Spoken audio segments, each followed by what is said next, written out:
implemented by 1819 to avoid any double moves, but we have some additional feedback that can help address that too. Other option for this feeder pattern, construct a 9th grade center, 1,000 students, student stations to relieve Ridgepoint. Again, high school enrollment is projected to reach 4,000 within the next 10 years, and the total capacity of Ridgepoint plus that 9th grade center would be 3,505. And so it doesn't get us to that 4,000, but gets us pretty close. Some of our parking lot ideas. If the 9th grade center is not an option, this is just a question, would you rather see a rezoning process to distribute students to the other schools, or a programmatic change at Ridgepoint like a split shift, where we would have an AM group and a PM group? They had to do it in some facilities, or in some schools around Houston due to Hurricane Harvey damage. Some other feedback that we got: if the grade configuration change cannot be implemented in 1819, consider opening Thornton with only 7th and 8th grade to avoid any of those 6th grade double moves, and then fully implement the 6, 7, 8, 9, 10, 12, and 1920. Consider HCC as a 9th grade center, may require lease. Relieve overcrowding by rezoning Baines and Sienna Crossing to Hightower. Rezone other schools to balance enrollment. Goodman Elementary could be considered as a location to ease overcrowding at Ridgepoint. Option 2 keeps early college. So this is getting into our later options. We talked about early college. Consider virtual learning for students that are interested in academies that don't have transportation access. Consider sending overflow to Marshall and Kempner. Okay, moving on to Travis. Due to overutilization, currently at Madden, new 1st through 5th graders enrolling in Madden are being overflowed to Oyster Creek. Utilization is projected to be over 200% by 22-23. Elementary 51 is planned to open in the fall of 19, but will not have enough capacity to address all of that growth in Madden and Neal. We do have a capacity in adjacent schools in Bush and Austin. Option 1, build a campus addition on Neal. The core was designed for 1,000 to bring the capacity up to 1,000. And then know that we have that additional relief coming on for Madden in Elementary 51, which is actually in the Austin feeder pattern. Additional feedback that we've received: consider building an addition on Oakland. Consider aligning Madden with the Austin High School feeder pattern. Again, that's that kind of Madden-Garcia-Austin idea. Consider an additional school in the area beyond Elementary 51. If Madden is going to go to Travis, then it should go to Bowie, not Garcia. Build a 2-story addition on Madden where the existing portables are. Consider rezoning all non-Aliata residents out of Madden. Consider using the out-of-business Gander Mountain as a facility to relieve Satartia or Clements. Consider using University of Houston Fort Bend facility to relieve Clements and Fort Settlement. Consider moving Aliana kids back to Bowie since they'll go to Travis, fixing that feeder pattern. Moving on to Willow Ridge. 3 of the 4 elementary schools in this area are projected to decline below 80%. Blue Ridge, Briargate, Ridgemont, and Blue Ridge, Briargate, and Ridgemont all have FCIs that relieve 50% or exceed 50%. McAuliffe is projected to remain under 80%. Willow Ridge is projected to remain under 80%. So option 1, a major renovation at Ridgemont to create a PK1 center, a new 1,200 student station 2-5 building on the Shadow Creek Ranch site, and then close and repurpose Blue Ridge, Briargate, and Ridgegate. One of the considerations of this is that we'd have all students in the same grade in the same facility, PK-12. So that's one idea that came out of this. Another option for this, major renovations at Briargate, Ridgegate, Ridgemont, and close and repurpose Blue Ridge, balance enrollment between the other 3. All the facilities in this area are in fair to poor condition. Grade configuration could be flexible within those 3 facilities. We didn't receive any feedback on the 26th or the 3rd, but we got some feedback on the 4th. Rezone to balance enrollment, convert Willow Ridge into an early college high school, rezone to Marshall. Consider combining Willow Ridge and Marshall with the current feeder pattern middle schools and make Marshall a magnet school.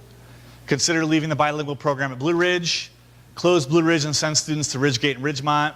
Make Blue Ridge the PPCD program, ECI alternative program for elementary and special needs. Turn into a special needs school for the region. This will provide support. You have classroom nurses, etc. Rebuild Blue Ridge and open it to the community. Renovate building section at a time and then build a new building on the same property. Moving on to our overall high schools. So again, just to kind of reiterate our issues here, all of our facilities are within our FC local parameters, including Clements, for the projected future, or the next 10 years. Projected utilization in the western portion of the district, again, we're within parameters. In the eastern portion, we've got some imbalance. We've got overutilization at Ridge Point, underutilization at Marshall, Willow Ridge, and Hightower. Overall, the district enrollment is projected to increase at high school by 1,256 students. More than half of those students are projected just at Ridge Point. So high school option 1, consider a rezoning process to align to a balanced enrollment between Ridge Point, Hightower, Marshall, and Willow Ridge. Real quick, this is a major rezoning undertaking. This is not a small solution. Again, we have our projected enrollment at Ridge Point projected at 4,000 students, and so we need to, really affect 1,500 students in kind of a domino effect through this change. It would require utilizing all 4 of those facilities.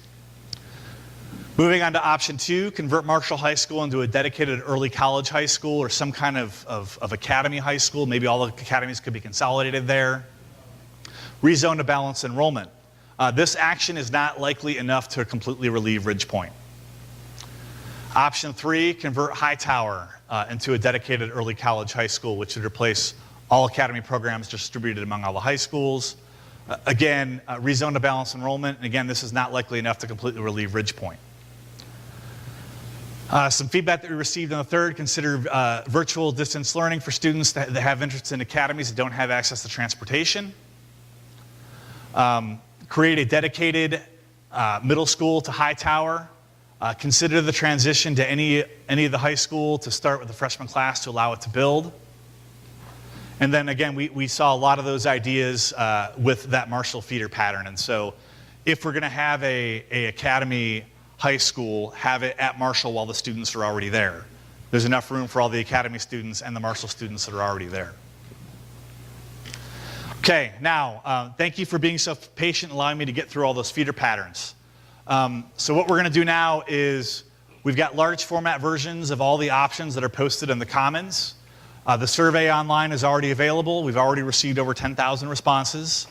Please add additional ideas to the idea parking lots that you see around, because we're going to continue to add to this presentation as we present again tomorrow, and so we want to make sure that this is a truly transparent process. If you have questions, you can ask steering committee members, consultants, there's people from my team out there as well, other administrators in the Commons. Unfortunately, I'm going to stay in here and do this show again.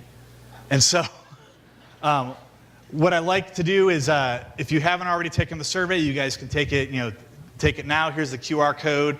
All that information's out there. We have before you leave, could you wait just a couple minutes? I'm going to make an announcement. I hate to interrupt Scott, but I want you to hear this before you leave, please.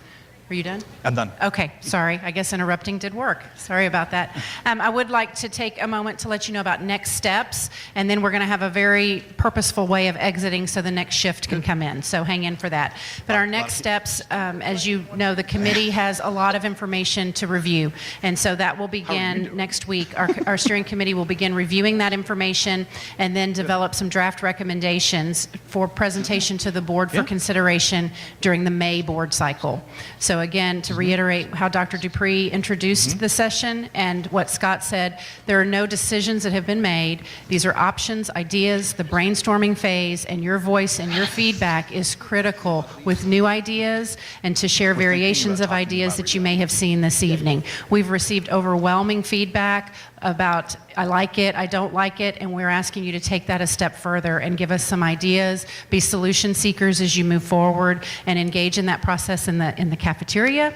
And then know that after tomorrow night's meeting, Scott referenced the fact that this presentation builds at each time we add the parking lot ideas. So tomorrow night will be the fourth and final presentation, and it will, and then after the meeting is over tomorrow night, that video will be posted to the website, and that presentation presentation will replace tonight's presentation. So please direct your friends and family and neighbors who maybe were not able to attend one of these 4 meetings to watch the final video online so they can see the culmination of all of the ideas that have been generated and provide feedback and additional ideas, because we'll keep that online survey open for a number of days in order to receive more feedback from folks who may not have been able to attend in person. So thank you for carrying that message forward, for continuing to collaborate within our vast community, and to continue to keep all students at the forefront while you're making decisions on the feedback that you're going to provide and the ideas that you're going to share this evening. I would ask as you exit, if you will exit to my left and your right, because the next group is going to be coming in from my right, your left. So if you'll please exit from that direction. Thank you very much again for being here and for engaging in this process.